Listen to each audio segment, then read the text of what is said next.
Page 81. The Swerve. Chapter 4, The Teeth of Time.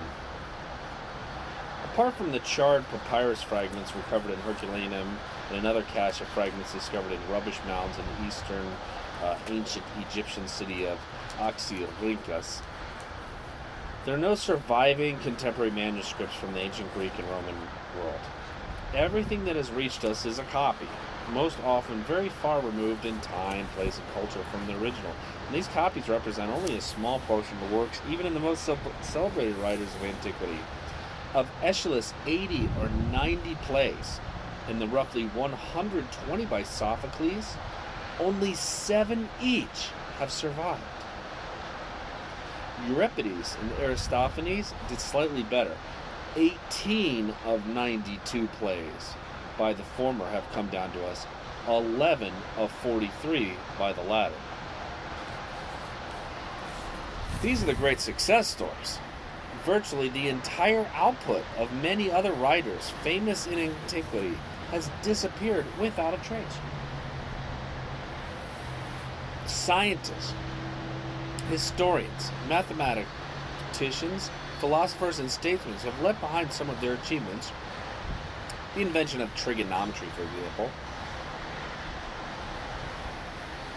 or the calculation of position by reference to latitude and longitude, or the rational analysis of political power.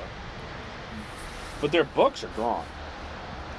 The indefatigable scholar Didymus of Alexandria earned the nickname Bronze Ass, literally bronze-boweled, for having what it took to write 3,500 books.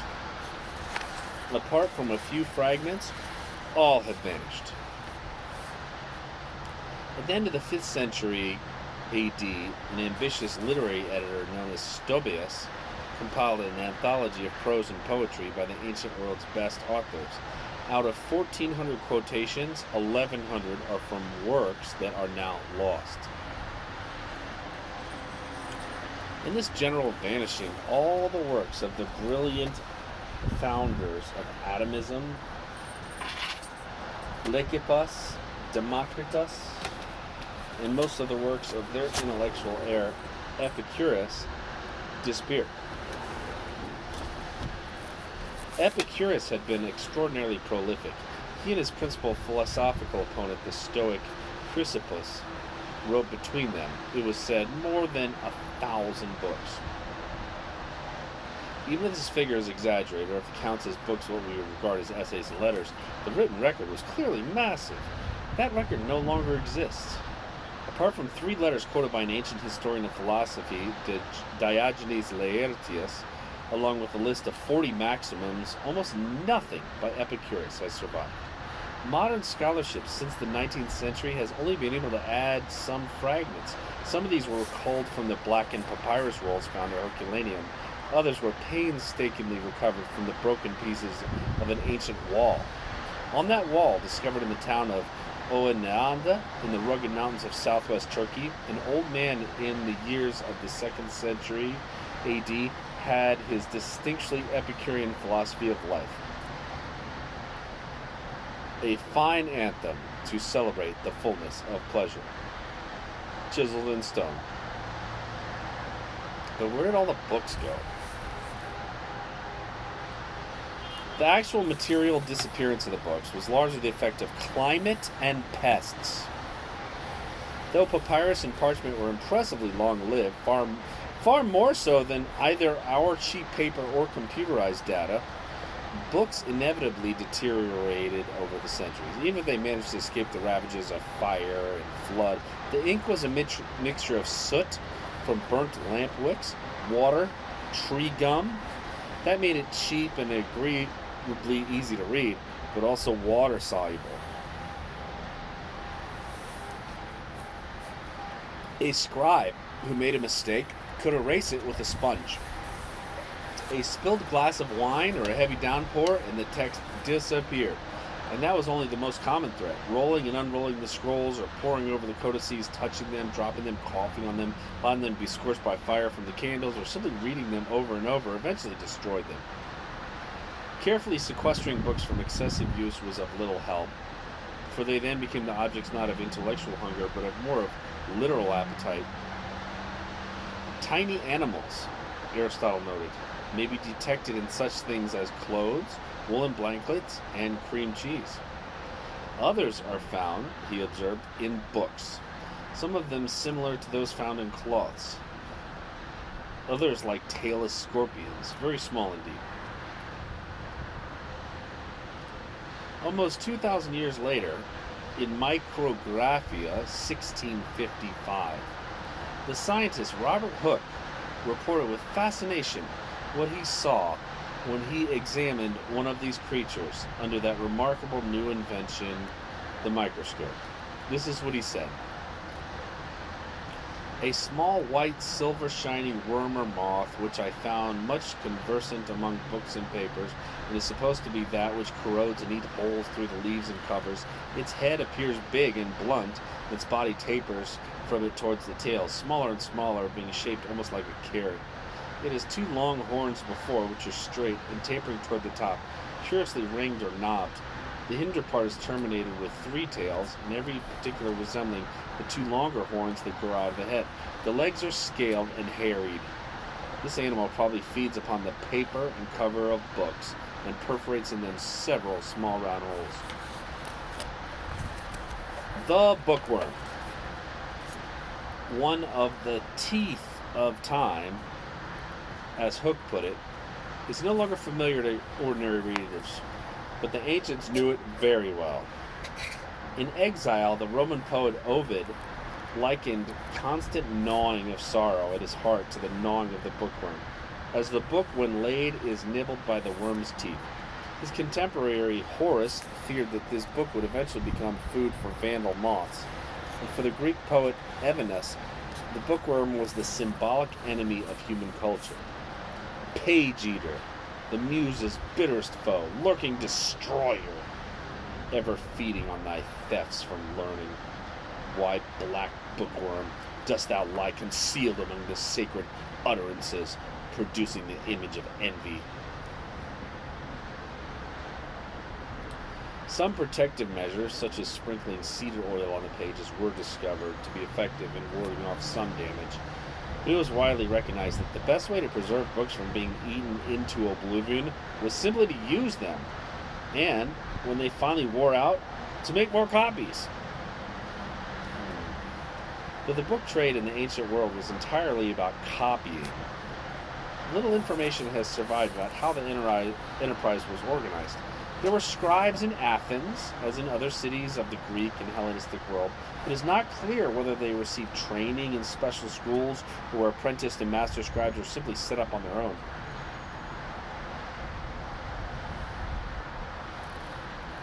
Some were evidently paid for their beauty of their calligraphy. Others were paid by the total number of lines written. There are line numbers recorded at the end of some surviving manuscripts. In neither case is the payment likely to have gone directly to the scribe. Many, perhaps most, Greek scribes must have been slaves working for a publisher who owned or rented them. An inventory of the property of a wealthy Roman citizen within a state of Egypt list among his 59 slaves, 5 notaries, 2 amanuenses, 1 scribe, and a book repairer, along with a cook and a barber.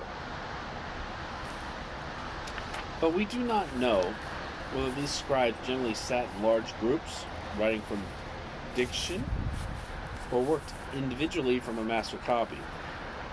And if the author of the work was alive, we do not know if he was involved in checking or correcting the finished copy. Somewhat more is known about the Roman book trade, where a distinction evolved between copyists, librerii, and scribes, scribai. The librerii generally were slaves, or paid laborers who worked for booksellers.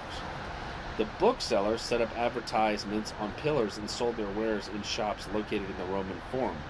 The scribae were free citizens. They worked as archivists, government bureaucrats, personal secretaries. Julius Caesar had 7 scribes who followed him around taking dictation. Wealthy Romans employed, or owned as slaves, personal librarians and clerks who copied books borrowed from the libraries of their friends. I have received the book, Cicero wrote to his friend Atticus, who had lent him a copy of a geographical work in verse by Alexander of Ephesus. He's incompetent as a poet, and he knows nothing. However, he's of some use. I'm having it copied, and I'll return it. Authors made nothing from the sale of their books. Their profits derived from the wealthy patron to whom the work was dedicated. The arrangement would help to account for the fulsome flattery of dedicated epistles. Seems odd to us, but it had an impressive stability, remaining in place until the invention of copyright in the 18th century. Publishers had to contend, as we have seen, with the widespread copying of books among friends. But the business of producing and marketing books must have been a profitable one. There were bookshops not only in Rome, but in Brindisi, Carthage, Lyon, Rome, other cities in the empire. Large numbers of men and women, for there are records of female as well as male copyists, spent their lives bent over paper with an inkwell, ruler, and hard split reed pen, satisfying the demand for books. The invention of movable type in the 15th century changed the scale of production exponentially. But the book in the ancient world was not a rare commodity. A well-trained slave reading a manuscript aloud to a room of well-trained scribes could produce masses of text. Over the course of centuries, tens of thousands of books, hundreds of thousands of copies were made and sold. There was a time in the ancient world, a very long time, in which the central cultural hub must have seemed an inexhaustible outpour of books. Where to put them all, how to organize them on the shelves, how to hold the profusion of knowledge in one head. The loss of the plenitude must have been virtually inconceivable to anyone in its midst. Then, not all at once, but with the cumulative force of a mass extinction, the whole enterprise came to an end. What looked stable turned out to be fragile, and what had seemed for all time was only for the time being. The scribes must have been among the first to notice. They had less and less to do. Most of the copying stopped.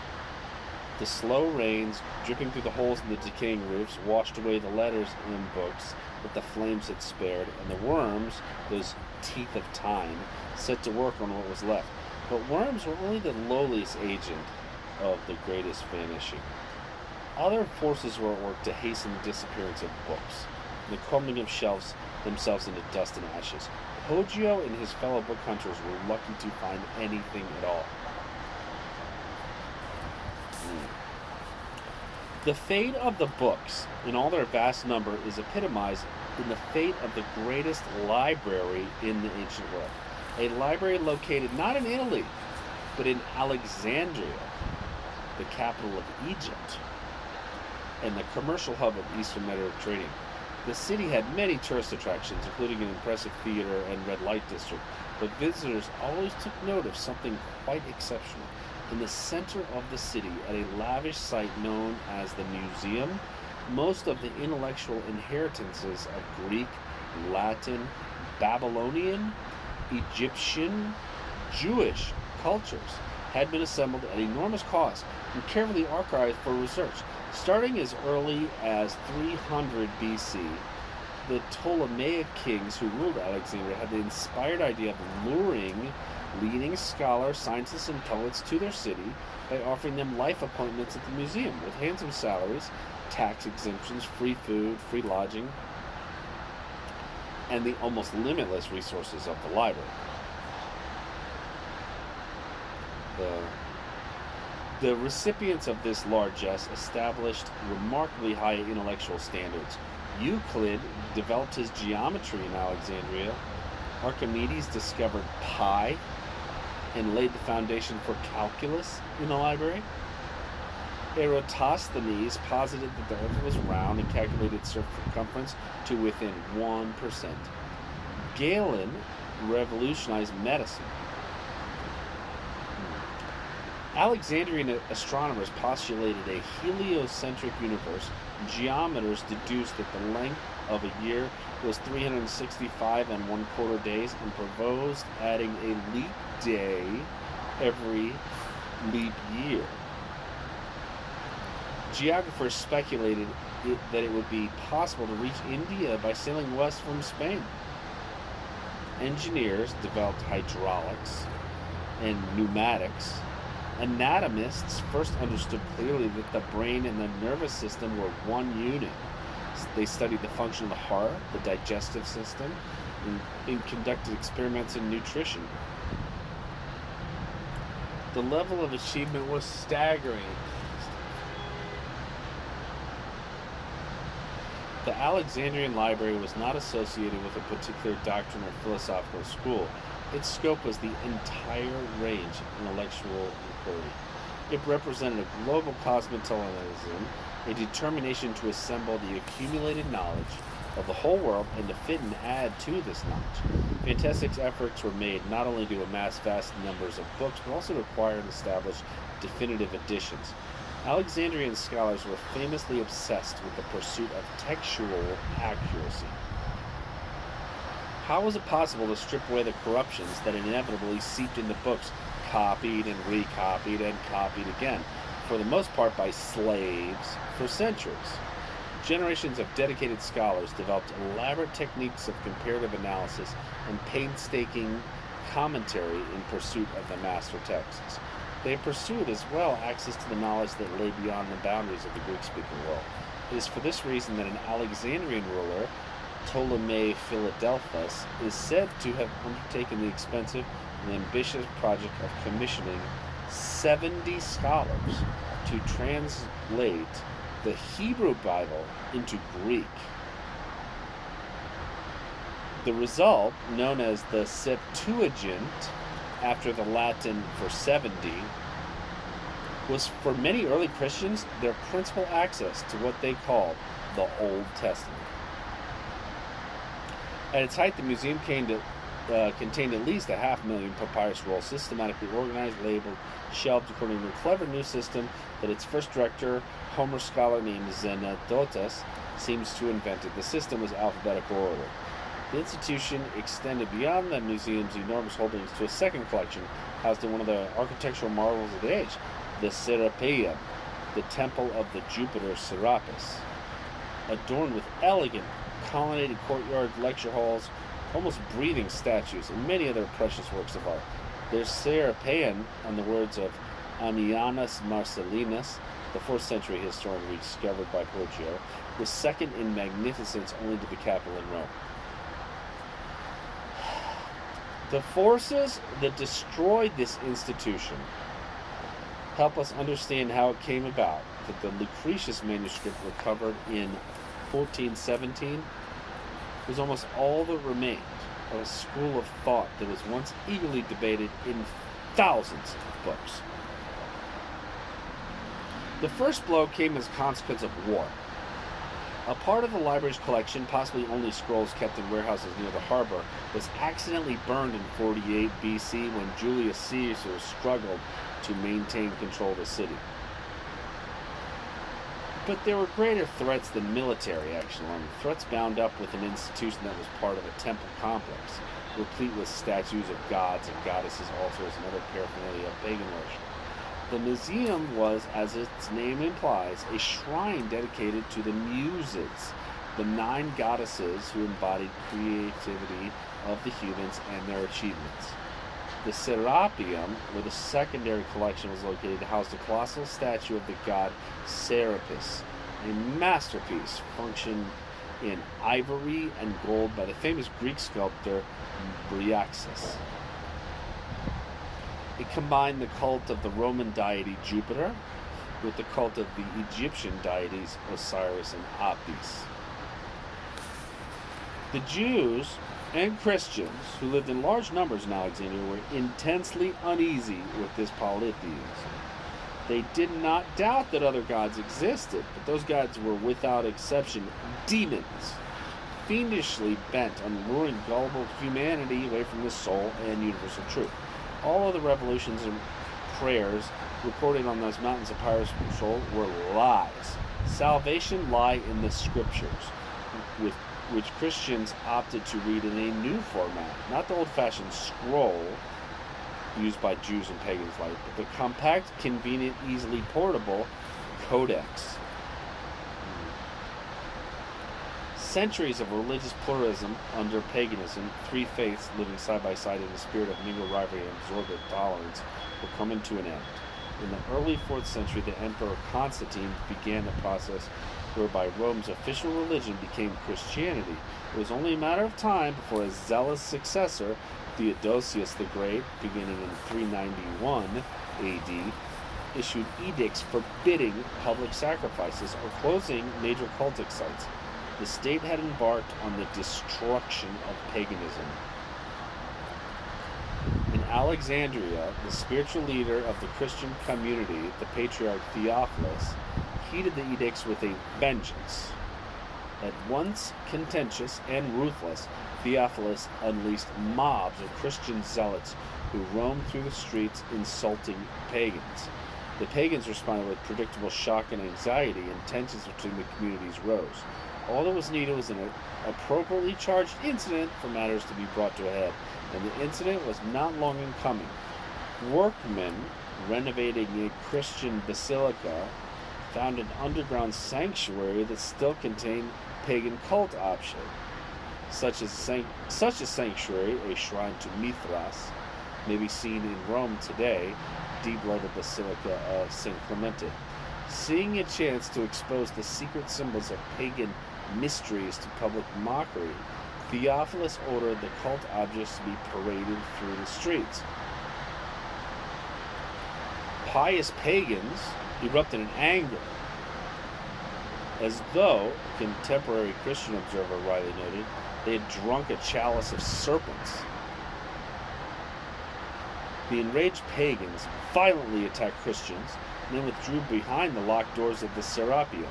Armed with axes and hammers, a comparably frenzied Christian crowd burst into the shrine, overwhelmed its defenders, and smashed the celebrated marble, ivory, and gold statues of the god. Pieces were taken to different parts of the city to be destroyed. The headless, limbless trunk was dragged to the theater and publicly burned. Theophilus ordered monks to move into the precinct of the pagan temple, whose beautiful buildings would be converted into churches. Where the statue of Serapis had stood, the triumphant Christians would erect reliquaries holding the precious remains of Elijah and John the Baptist. And that's the beginning of page 91.